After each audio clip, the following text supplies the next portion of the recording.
Salut, bienvenue. Bonjour tout le monde. Je suis très heureuse d'être ici aujourd'hui. J'aime Hackfest. J'aime la belle Provence. J'aime aussi l'opportunité de parler en français avec vous. And now I will speak in English. Okay.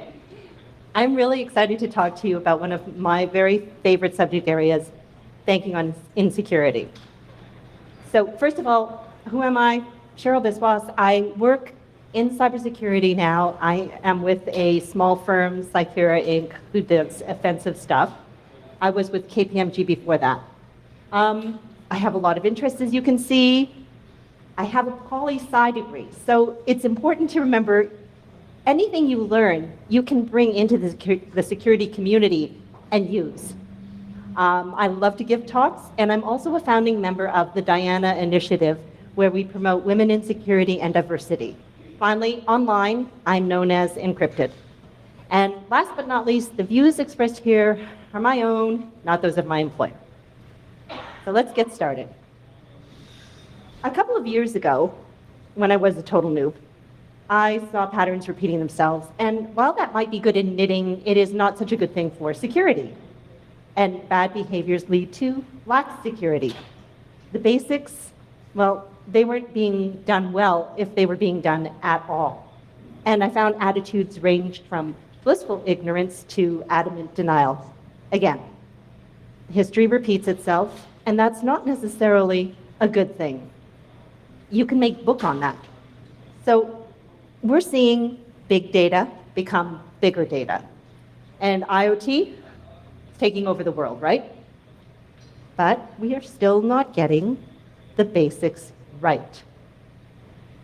The problem is we rely on what we know or what we think we know. We're living in a world of some pretty dangerous assumptions, and that's leading to some cracks in the framework of what run our daily lives. So what I want to point out is that information security, cybersecurity, these do not live in silos. These are integral to everything that we do. Now, we get that. Everybody else? Not so much. Let's talk about some blasts from the past. Who's familiar with Configure? How about everybody knows Stuxnet? Good bedtime reading. Who's familiar with the stories around Saudi Aramco? 2 words, wiper malware. Very bad stuff. And it made a resurgence this year. How about Heartbleed? Oh, geez, yeah. And who's still cleaning up after this one? Yes. Okay, there are candies. Candies for all of you because you've suffered so much.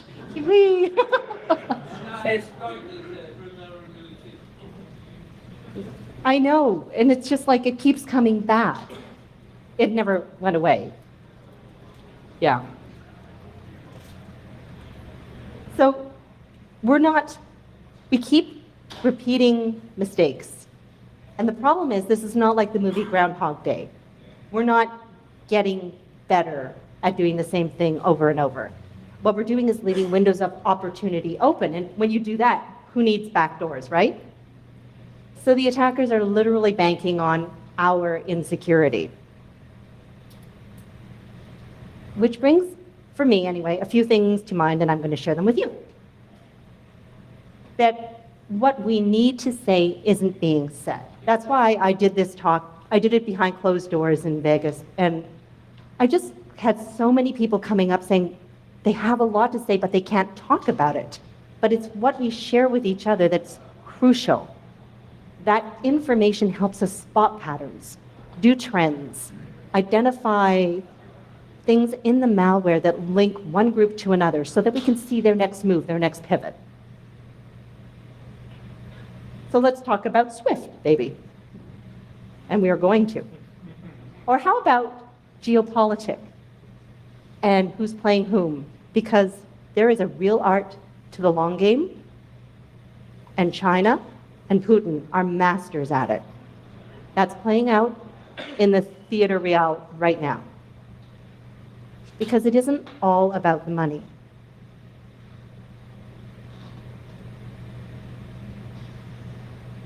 Let's talk about what attackers do better than us.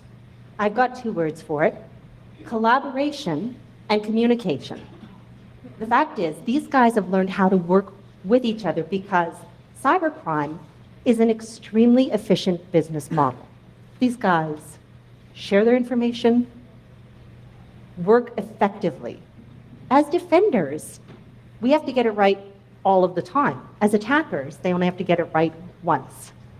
What we benefit from as a community, what we thrive at as a community, is the information that we share and teach each other, and that we need to communicate so that we're not all of us working in a silo, heads down, trying to find something that already exists. This will give us a leg up. It will save us time, and time is a luxury we don't have. So let's move into stories about SWIFT. Okay, so we assume that banks, especially SWIFT, right? If you know anything about SWIFT, and you're going to after this, take better care of our money than anybody. Okay, so what is SWIFT, other than a very important international organization with a couple 100+ members and a lot of money involved? It originated to facilitate transfer payments between nation states. And it was done to make it easier, more efficient, and faster. These are really important words in business, in bottom line, and in profit. We know that business is what drives us. We know that we serve the businesses we are part of. However, it does not mean security. So SWIFT sends payment orders between institutions, and it uses unique SWIFT codes. This is based on a relationship management application that runs over a bilateral key exchange. So essentially, it's about syntax, processes, and a turnkey solution for ease of use. When SWIFT talks about itself, it talks in terms of efficiency. This is what business understands as reliable. Now, we know that we're supposed to trust but verify, right? However, when we're being told we are supposed to trust an organization like SWIFT because it is the best at what it does, we do. And then there's this. Okay, so we've got availability levels, which are a proof of their security equipment. Okay, please tell me, anybody, does security equate with uptime? Is uptime equivalent to security? Anybody? There's chocolate on this. No. No? Oh, there is chocolate. Chocolate for the room, yes. Because security, I will throw another one over there. Security is not uptime. I'm sorry. Okay, so since I got to give that talk on SWIFT, and that was like a summer ago, and I built it as a fairy tale on banking security, I have been following a steady stream of attacks, building a knowledge base on it, looking at the trends that have been developing, and it really has not let up. So what I'm seeing here is so much more than a cash grab, and that's really important. What happened with SWIFT, the trusted messaging service, is a really important lesson for everybody who's in the financial industry, and then security as a whole. This story for me was always so much more about not the attackers trying to get $1 billion and only getting 81 million. What it was 3 questions. It was, who was behind those hackers? Why did they specifically target the Bank of Bangladesh? And who was desperate enough to digitally rob a bank? Okay, so this was from Bay Systems when they initially identified the attack, and it's really quite fascinating in terms of, I would call it the sophistication of the attack, the components that they knew how to leverage. You're working with what is essentially a closed system. and it was accessible to the members. However, we know that attackers lurk in the networks for as long as they need to, and they gather recon. They get in, and then they live there because we don't find them. We don't find them because we're not looking for them. This goes back to, let's get the basics right. We know this, and that is what they were making book on. So somebody figured out what the weak point in that money chain was for SWIFT. The daily transfer printouts. Paper printouts of the transfers. This is a highly sophisticated system, but they rely on paper transfers, paper printouts of the transfers every day. This is key because it's quite the story. Now, it came out in the news that it was all at the fault of a $10 switch.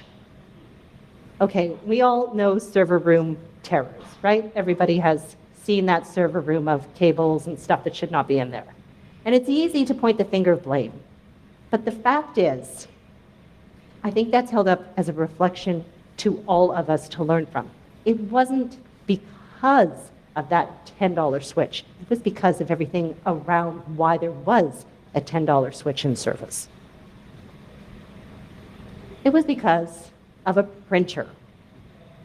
This printer, to be exact, and that's kind of the brilliance of the scheme. So a whole lot of checking and monitoring of files was going on. Not by SWIFT, not by the bank, by the attackers. The attackers were watching every single move, every single line of code, making sure they knew when that printer kicked in, what it needed, what it did. Why? Because the malware they wrote for this intercepted the confirmation SWIFT messages. So it read, it parsed, and then it converted those into PRT files, and then into the specific PCL language used by this model of printer. That's very exact. Somebody really did their homework. And then these temporary PRT files were submitted, and once they came through, they got overwritten with zeros and were effectively deleted, enabling the attackers to step in at that point, control the process, and walk away with the money. So there's a lot of speculation. There was a lot of speculation at that time about who done it. And I'll admit my trio was the obvious ones: China, Russia, North Korea. Now in this case, Russia and China really weren't good targets because they're too big to make this kind of noise, this kind of a power play globally. They knew they would suffer eternal condemnation.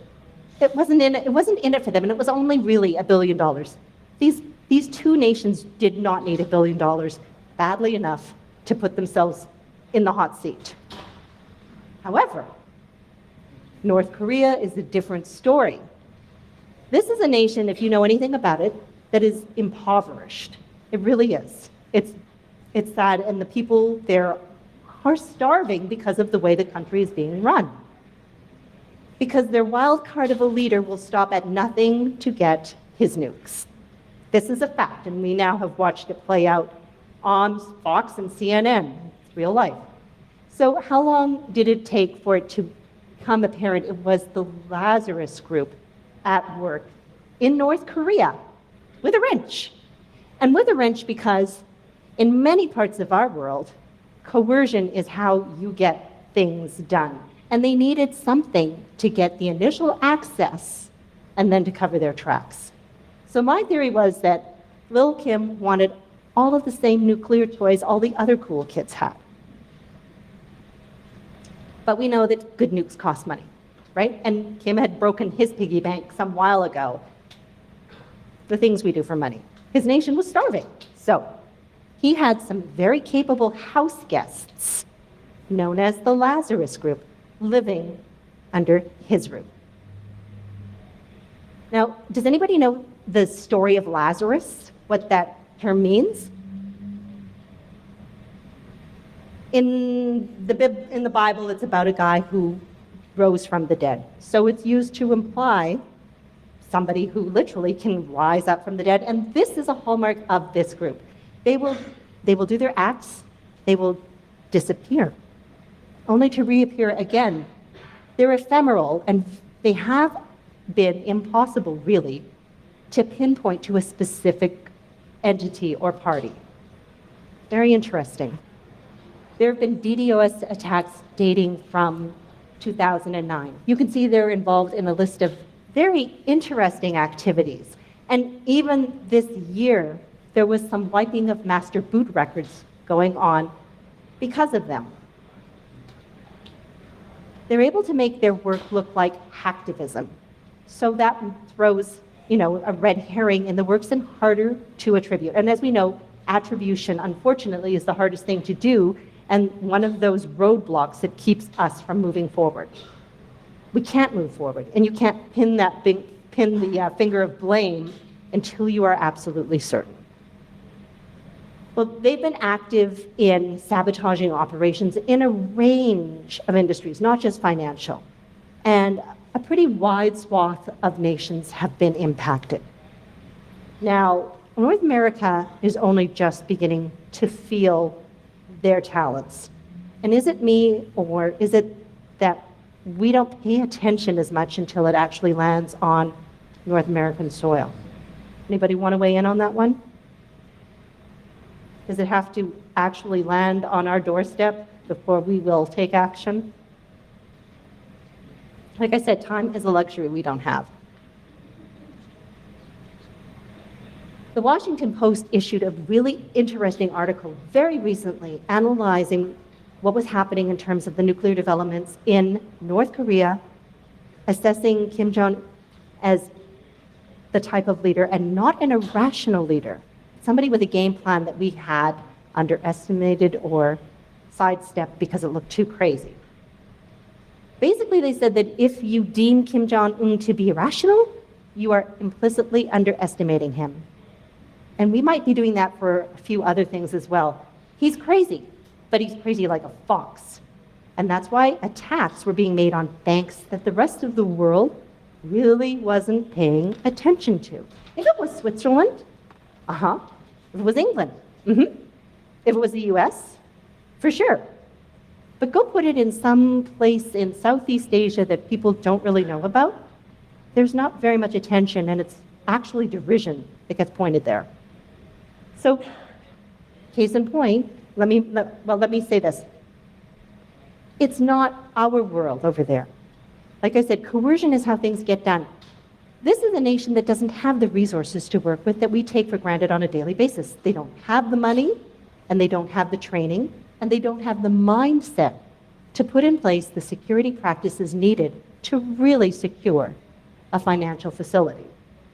So, if corruption and coercion are how things get done in the rest of the world, how do these get factored on a NIST spreadsheet in security audits? This is the heist by numbers, what had been recorded up to date. And then, very recently, Taiwan has weighed in with an attack on them. Now, the attackers went after about $60 million. So far, most of that has been gotten back. There's about 500,000 still unreturned. And they are absolutely, this time, attributing it to the Lazarus Group. So lessons. Let's do a swift recap. Now, this isn't the first time that a nation state's handed over the dirty work to an independent contractor. You can bet that Russia's done that, as well as the United States and other major countries. But in what is essentially a win-win scenario, except of course for the Bank of Bangladesh, the attackers went after that cool billion, and save for what was a pesky spelling mistake on the transfer, which got rejected, they had to walk away with the 81 million. Here are the banks involved, and this third point, I'm going to ask you to remember this. We'll come back to it. I thought this was very telling. It's a wake-up call. For those just tuning in, yeah, it is true. Because when it comes to the games that nation-states play, well, global economic chaos, it's right up there. So let's talk about the shadow brokers. And you know that other shoe? It's going to drop. because you can count all of the cards, but that wild card is going to turn up, and when it does, nation-state exploits are now out there. The turtle blue, we know what happens. And the skitties have them, and they are playing with them. So I'm going to share a little post-Halloween horror story with you. Okay, chocolates. For those who did not get chocolate.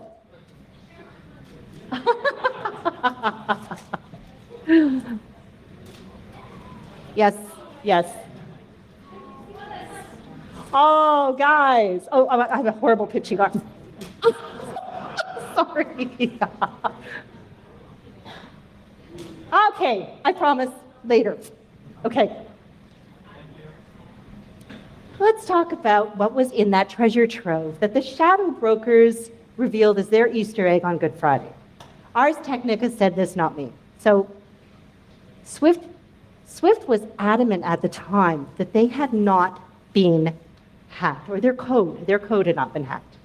Well, sorry, not sorry, because that Good Friday dump was full of stuff, including code for hacking banks that were part of the SWIFT network. In particular, banks in the Middle East. And these belonged to a cheaper offshoot of the SWIFT network known as service bureaus. And these act as they're like cloud services for banks, but they're less expensive because it costs money to pay money. And SWIFT is very pricey. Well, one of those was called EastNets. And remember, this is the United States, the NSA, their exploits. EastNets is one of 74 certified service bureaus within the SWIFT network. So they're all part of this trusted network until SWIFT says, oh, you're not as good as we are. And actually, they do that. I'm all for value, but I'm going to raise the question here. Was EastNets more easily targeted because it wasn't a premium SWIFT offering? I don't know if any of you know of Matt Sweesh, but he is a security researcher, a Microsoft MVP, and quite active on Twitter. He has some excellent accounts and a blog post, and I follow him for stuff, especially breaking news, and he did a really good takedown in terms of what was in the shadow broker's treasure trove and how it impacted the SWIFT network, especially those Middle Eastern banks.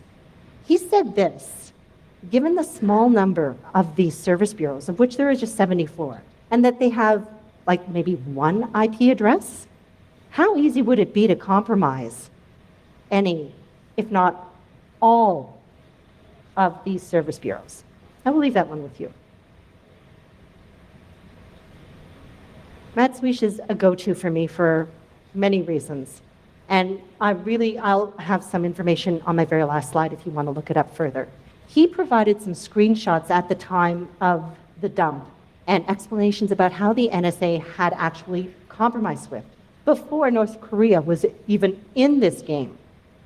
So here you can see some of the findings that were in that trove. That's stuff that should never be available. These are compromised admin accounts. Sophisticated. These were multi-stage attacks that bypassed the Cisco ASA firewall appliances. So they exploited and they infected the Windows servers. And then they copied the Oracle databases of the numerous hosts that belong to SWIFT. Now we know that Oracle has many bad days, right? We know that Windows is Windows. Nonetheless, this was not something that should have ever happened. And it is as bad as it sounds, because these service bureaus were part of what was considered to be a trusted network. Moreover, Matt, and I would agree with him on this one, likens it to Stuxnet in that this was that very rarest of occasions when a nation state targeted another nation state with a bunch of O-days. Yeah, that is very, very significant. It went after that nation state's critical infrastructure with those O-days. And banks are critical infrastructure. Here's the list of targets that the NSA exploits were targeted at from as early as 2013 and that are now out there and being played with.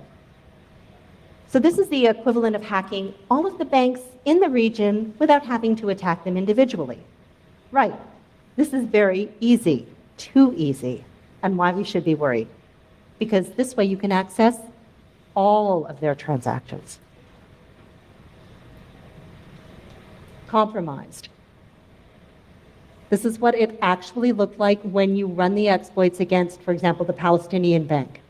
And over here, there's hard-coded passwords in those credentials that were lifted from the machine language from that treasure trove. And that's exploits for sale. So yeah, stuff happens, right? But this is what stuff happens looks like when it's global financial. Well, let's talk about attitudes. So this is one reason why I don't sleep well at night. I don't know, but maybe 1 in 5 bank executives being able to detect a breach, is that like pigs sniffing out truffles? This is actually a higher percentage than most children who believe in Santa Claus.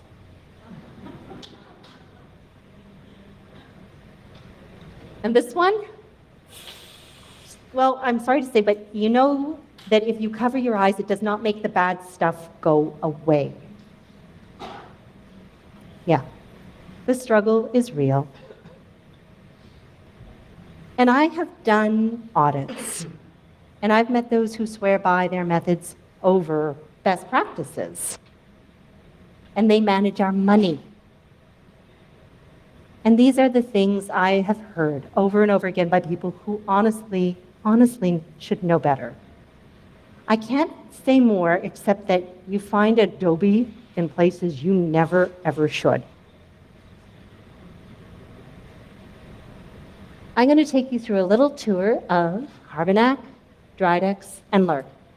Show of hands, who's familiar with these or has heard of them? Okay. These are some big daddies of financial malware and really good stories to tell. Essentially, the dead don't stay when it comes to this malware. Dridex died, but it resurfaced in Switzerland with some shiny new attack methods. And it's continued to evolve, and it's become more sophisticated than when it first emerged back in 2011. That was when it was known as Pridex. I'm going to give you a bit of a history lesson because in history is context. We always need context. That's how we can build our patterns, connect the dots, and try to best anticipate the attacker's next move. Okay, so some hallmarks about Dridex. It receives dynamic configuration files. It uses web injections to steal money. It infects USB media, and it hides the CNC servers behind proxy layers. All smart moves, but they're very good at it. Now, it's not unusual to see exploits fade away, and then they come back. However, I don't think we're very good at expecting it. It seems like we get surprised every time this happens. For example, Zeus Sphinx. Is anybody familiar with Zeus as an attack vector? Right. So it came back August of 2016 and went after Brazilian banks. Interestingly enough, coinciding with the Olympics. There's always a reason. Well, that activity appeared to die down, and then, interestingly enough, IBM X-Force researchers discovered it at work, newer, refurbished, going after specific targets in terms of Canadian and Australian credit unions. Credit unions over banks. Why? Credit unions are smaller. Smaller means they don't have as much money, they don't have the resources or the mindset to really have the defenses in place. It makes them excellent low-hanging fruit, ripe for the picking. There were about 33 URLs that they identified. And interestingly enough, the attackers, and I guess this is part of it, and this is why we're looking for the patterns, they were using the same CNC servers that had been initially deployed back in 2016 for Zeus Citadel attacks and Ramnet. Lurk. Well, this one's from Russia with love. It was part of a cybercrime operation used in click fraud back around 2011 again. The Russians are really good at this stuff. So the gang went after about 29 million in customer accounts. And then they got a little greedy and they went after 39 million using false payment transfers. Oh, does that sound familiar? It's a la Swift. And those were blocked. So it got retooled and revamped to exploit weaknesses in bank security, of which there are many, and it was coupled with the Angler exploit. Now, there was an international effort amongst law organizations that actually succeeded in taking these guys down, and then the Angler exploit actually disappeared from view. One interesting point to note, and this is a score for the banks, they identified this attack and actually changed their defenses to recognize and meet it. So yes, it can be done. This is one case, but it's hope. Now, Cisco Talos has identified that the Lurk gang was also involved with the Neckers botnet. Has anybody heard of the Neckers botnet? Right, okay, good. And it's important because who's heard of Locky ransomware? It distributed Locky ransomware along with Drodex banking malware. Okay, and that brings us to Dooku and fileless malware. Who here has heard of fileless malware or had to even deal with it? It is scary, freaking fascinating stuff. And it is derived from the thing that brought me here, Stuxnet, which we've heard about, one of those offshoots. So Dooku 2.0 was discovered by Kaspersky 6 months after it had been residing on their networks, their corporate networks. And this is because it lives in the memory of the computers. So it's very hard to trace anything that's memory resident. We understand how that works. It's terrible if you're trying to do forensics, and we need to do forensics in order to understand what went wrong. So when an infected computer gets rebooted, it actually changes the name, and you are looking for the wrong thing. It's already over here, given something else. Another interesting point about Dooku 2.0 is that the calling card has to do with embedding PowerShell into the registry to download as an interpreter. And this has become a trend over this past year, something very interesting to note. This is new. Has anybody been following the reports? Have you heard of silence? So we all know the importance of doing recon, correct?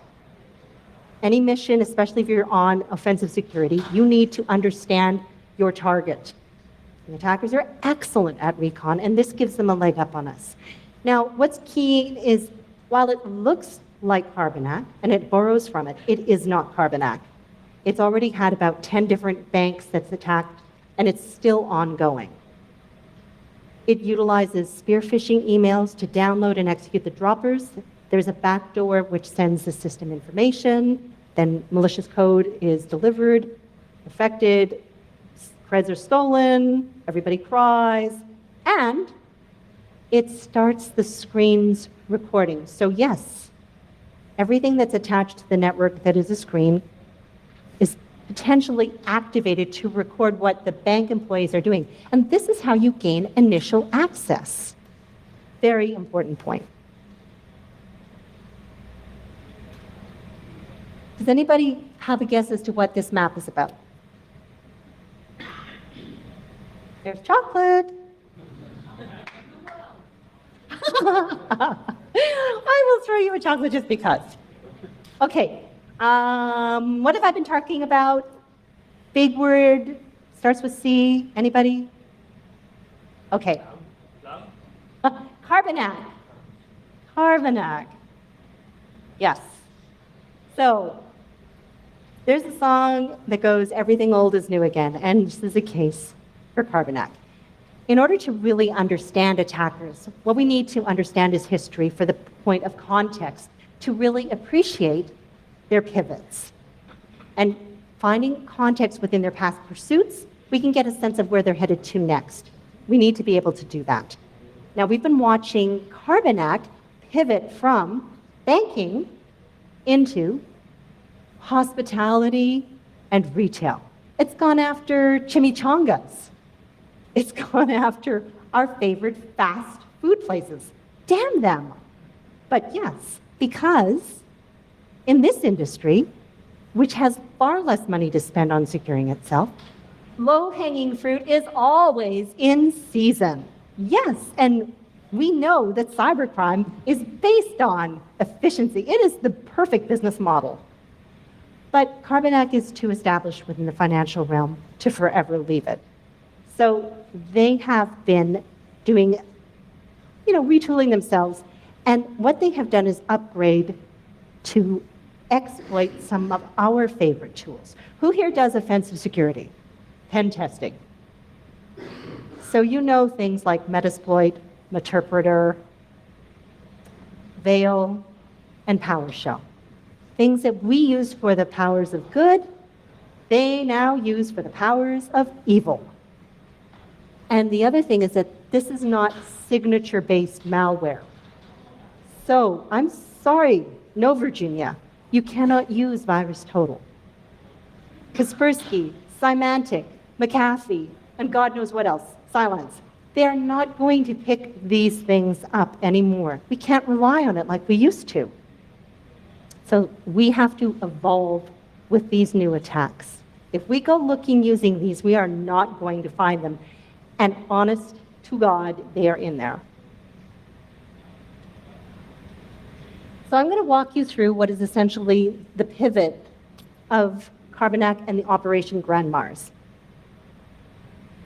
Motive? Money, control, and total ownership, right? Collaboration. They do it better than we do. Spider Labs reports analyzed this and talked about how several groups came together. So that's different signatures. And you would only have known this if you were tracking the different signatures of these groups and recognized those footprints in the butter. Now, there's still validity in signature-based identification if we're actively monitoring it, know what to look for, and what it's relevant to. That's a lot of work, though. And are we going to get the backing from the people who will pay for it? I don't know. They have to be able to prove the validity of it. Another point is being able to share threat intelligence, which, again, who here is a proponent of sharing threat intelligence? Who here thinks it's not such a great idea? No? Share knowledge. Who here has a gag order by their company that they're not allowed to say what they think? I'm so sorry. Here, have a chocolate. Okay. So yes, you could be warned if you've got the monitoring set up on your systems to track for specific signatures. Number 3, we know that this is the most common attack vector. This is how they get in. Well, how far would you be willing to go to stop them at this step? Does anybody here listen to the podcast Breaking Down Security with Brian Brake? All right. He had a guest on recently. I love a lot of podcasts. This is one of them. Michael Goff is an expert on ransomware. He's given some really good talks. And one of them was about how he analyzed the human factor. Now, we all know that the human condition is our biggest challenge. How the hell do we keep people from clicking on things, right? That's it. That's the essence of phishing. Michael Goff said, well, maybe we don't. Maybe we just go one step above the humans, the way you put a baby gate up across stairs, and we make it so that it doesn't matter how many times they click, nothing happens. So he did an experiment over the course of a year, and he went into their systems and enabled their systems to not recognize that double click. Now, they didn't lose business. It was probably very different for people. People don't like change, and it was probably slower or harder. But the fact is it went from like a ridiculous percentage of 60% down to 2% within a year, because the attackers realized, and they were measuring their statistics, that nothing was getting through. They stopped. They found somebody else to bother. They moved on. I would recommend you listen to this podcast if you would like to see how you might implement out-of-the-box thinking, because that's what's going to do it. And I thought it was fascinating. Moving on, they passed the hash for privilege escalation. We're familiar with that step. Persistence. We're familiar with that part. Via scheduled tasks. So if you're not really looking at things, if you're just expecting to see things, you're going to miss this. And then the attackers gained their domain and admin in CNC points, both in Europe as well as the US. Then they leveraged cloud services, enterprise access. Who here has to deal with the joy of cloud services on a daily basis? How happy does that make you in your job? Who here understands the concept of shadow IT? Exactly. So that if you are thinking you have 60 cloud services, how many do you really have? It's an exponential number. You've got 600. Woo! Yes, that is what's going on. And once, it's like Pandora's freaking box. Once it's out there, you cannot take it back. You cannot restrict it. It exists, and you have to live with it. So the attackers built this malicious code, and it utilized the memory resident PowerShell, then JavaScript, VBS, right? So it's taking some tools that we all know and are familiar with and turning them to evil. We've seen like TV movies about people who've got red eyes glowing. It's kind of like that. Metasploit, PowerShell, Veil. These are frigging powerful programs. When you are a pen tester, they are really good at what they do. So in the hands of somebody that you do not trust, it's a bad, bad thing. There was a remote backdoor for data exfiltration. And then, I hate this part, valid Komodo certificates for the win. We've seen over the past several years what happens with trusted certificates, what happens to companies that don't do a good job managing their trusted certificates. You cannot really trust trusted certificates is what I'm trying to say. And this is now part of a systematic series of attacks against hospitality. But not just hospitality. This is going into retail, point of sales machines. How many terminals are in one Walmart? How many Walmarts are out there? How many grocery stores are out there? And e-commerce. So the target base is massive. And if you just do the numbers, a little bit of money over a lot of people adds up fast. Attackers are smart with math. And then finally, they changed up the command and control servers. So they'd put one down and take one up again to throw people off the scent. Tricky, but it worked. Well, we live by this saying, don't we? But it doesn't always play out.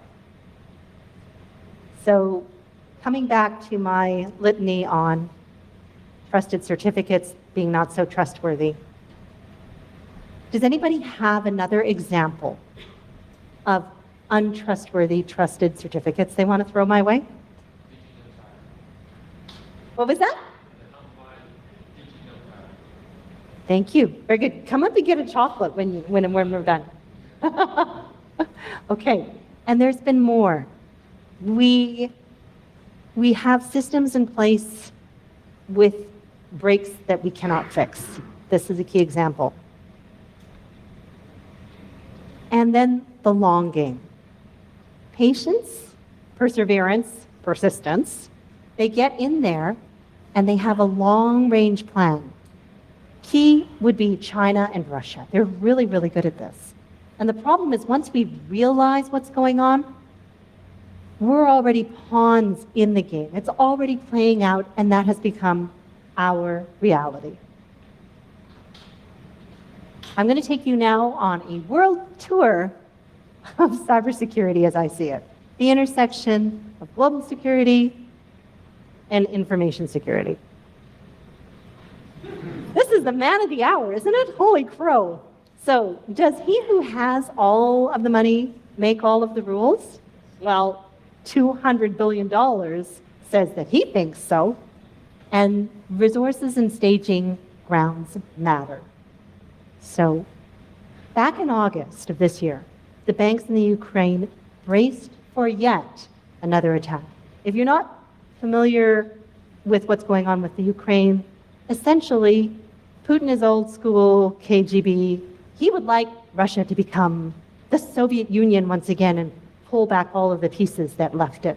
And one of those pieces for him is the Ukraine. And he has been going after that like a dog with a bone since 2015. So, I likened it to Putin's petri dish. His cyber experiments in the Ukraine are netting results, but what's he going to actually leverage those results against in terms of a bigger fish, a bigger quarry? And this was on the heels of the Petya, not Petya outbreaks. Let's do a little walk through geopolitics and global finance. China's an interesting case in point. It's been steadily acquiring pieces of Africa and using that for its staging ground. We hear about it, we read about it in the news, but we really don't link the dots. Africa is volatile, and for them, China is just one in a succession of colonial takeovers that have left that continent nothing more than warring factions. Regardless, it offers China geography and resources, which that nation needs and will put to very good use. North Korea, well, we have been watching the news reports. It's small, but it's volatile and it's unpredictable, and it is driven by the desire of its leader to have nuclear capability and be the top, the kingpin of that. He has to be in with all of the other players, and he's not going to stop until he gets what he wants. It costs money. Kim has stablesfuls of hackers at his disposal, at his service. And as well, he's only too willing to take on the dirty work of drugs, trafficking, and things that we don't even really want to think about. The rest of the world won't touch, but he will do this to fund his habits. And now I've got an interesting story to share. I'm going to use the Polish bank attacks from earlier this year, and I'm going to ask, was anybody or has anybody followed that story from about the beginning of February this year? Attacks on the Polish banks. Anybody else? It's a good story. Okay. So a few banks in a small country will teach all of us an important security lesson. There were a series of targeted malware attacks against Polish banks. Now, again, why Poland? This is like a little country. It minds its own business. It's actually very good in terms of security and bank security and research. And they discovered they were being hit. And believe me, I was watching, because I have a bad Twitter habit, them crying out for attention and assistance when these attacks were going on. And they were saying, we're really good, and what's happening? And is anybody else seeing this? And the silence was deafening. So the attackers went after the data and not the money. So that's interesting. And they left a very interesting trail of traffic in terms of exotic locations and encrypted executables that nobody had ever seen before. That's a rarity in our community, really, to see unusual, like malware that nobody can say where this came from. There are a lot of very smart minds out there. They were coming up empty on this one. I was following the Twitter. It was 2 a.m. Okay. And there were unauthorized files on key machines within the networks. So nothing really happened until a group of commercial banks said, hey, wait, we've been attacked. And then people started paying a whole lot of attention. they realized there was a problem. They followed the trail, and it led to a poisoned well. It was a web server within the regulatory body of Poland's financial sector. The regulatory body was issuing the crap. Now, do you want to know what the interesting part is?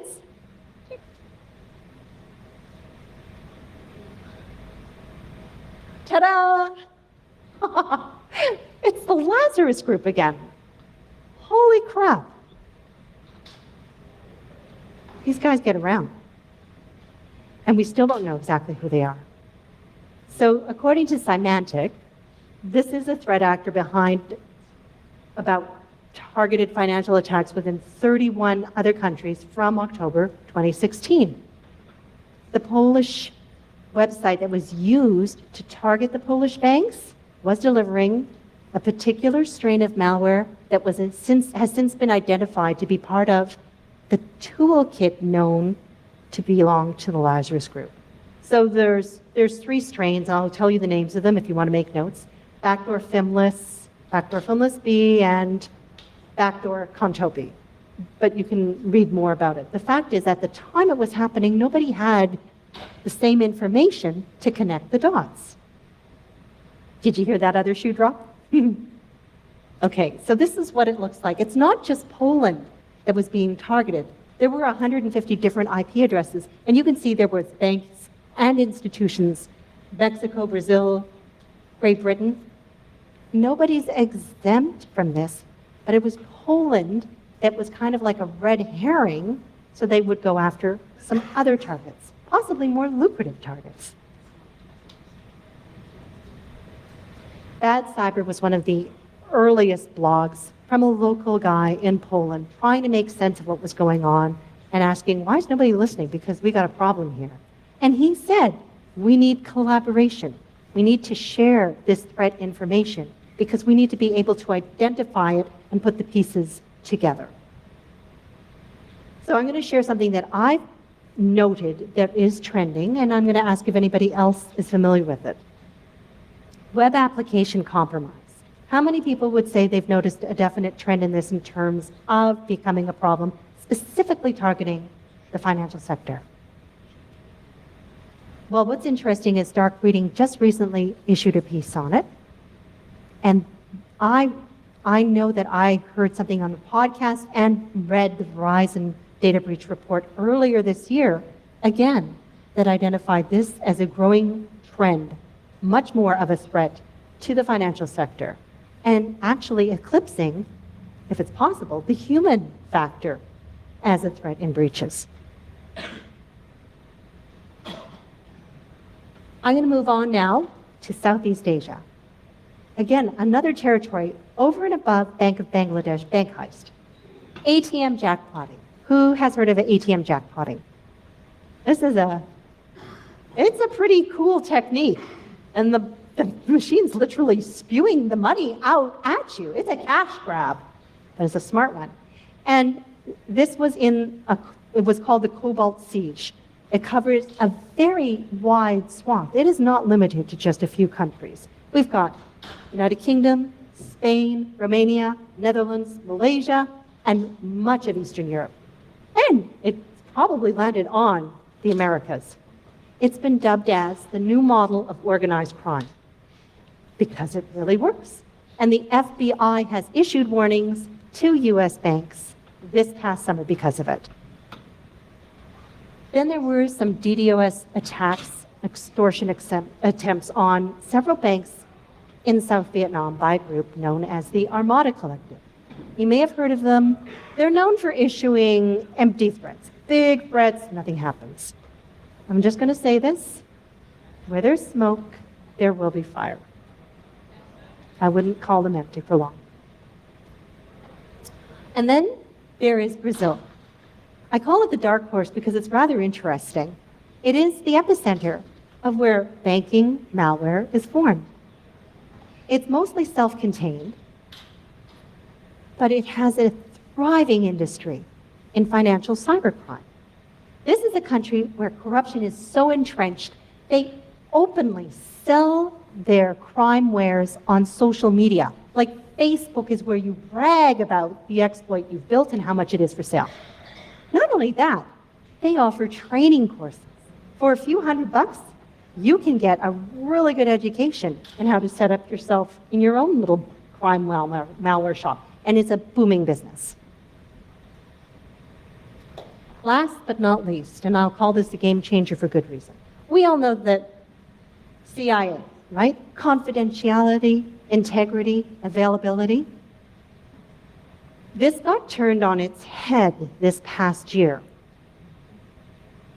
by Petya not Petya, when availability, because of ransomware, has become the most serious issue we are contending with. And availability isn't just something that affects business, it affects hospitals, it affects banks. If we can't get our cash, if we can't hook up to a life support system, if we can't heat our homes and it's 30 below, yeah, it really matters.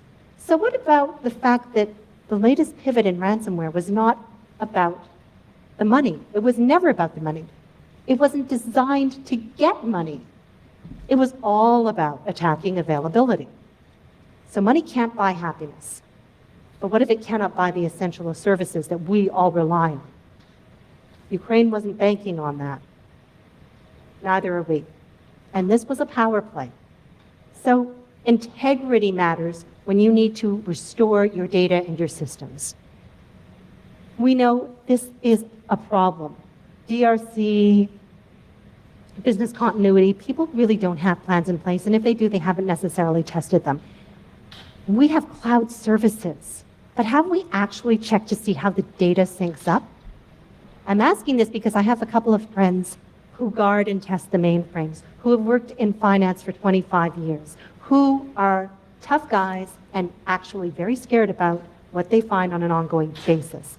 We are not prepared for when we go to restore after what is a catastrophic event and the data doesn't sync up because somebody has been nimbly moving through and exfiltrating one bit at a time.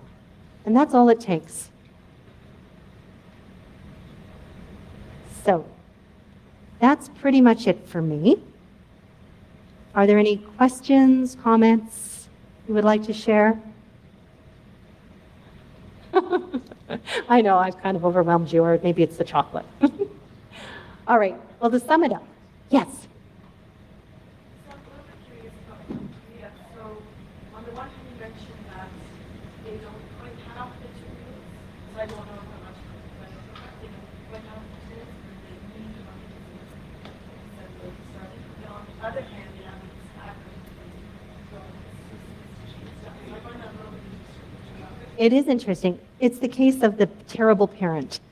The parent that will buy themselves a pair of Louboutins or a lovely Louis Vuitton handbag, but their kids are starving. It's exactly that. Mm-hmm. Yeah, absolutely. And I don't even think the hackers are making that much money. They're scared, and at least they have a roof over their head and food on their tables like other people don't. Remember, Kim Jong had his brother killed. So behaviors and attitudes are key. Understanding. Oh, did you have a question? Yeah. Yeah, please. So you asked us why, if we know why there is not so much information sharing between organizations with respect to threats. So in the financial industry, is there a sort of callous competitive consideration from financial institutions that would prompt them to not share details about threats? For instance, if they've been hit by a certain threat, they manage to push it back, but then they keep it for themselves and hope to God that their competitors get real bad by it. There is, certainly I can speak to Canada, a lot of companies, finance as well, have been living under the they keep the secret to themselves. It's a dirty little secret. We now have a new data breach law coming in effect that they have to disclose when something happens. This is going to be a really big awakening call for everybody. Because no, you don't want to say I got breached. You don't want to say this was a problem. You don't want to show your weaknesses. Also, from a competitive advantage and profit building, you don't want to share how you do business, because you want to stay ahead of the pack. And that's that mentality that's enforcing behaviors. Yeah. Yeah.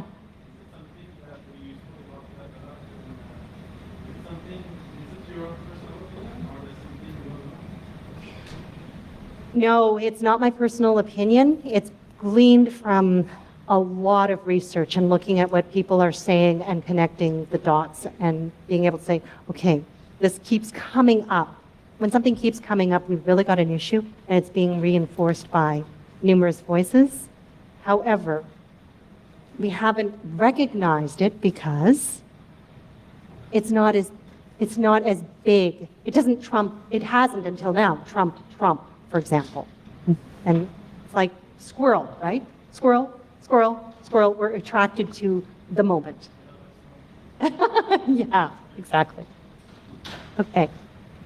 Yeah. So you were mentioning at one point how that organization turned off its that open function and it's sort of like elicited a sort of deterrent strategy for the attackers. My question though is, I think you obviously want to work in an organization, but if we're talking in terms of like security of the nation state, what are the implications of, let's say, passing around that sort of target? You know, if one, let's say, corporation or organization is now destroying it, then they're just going to move to something else, which may be in the state and potentially even more vulnerable. How do you? Yeah. So the sad truth about nation states is they all know what each other is doing.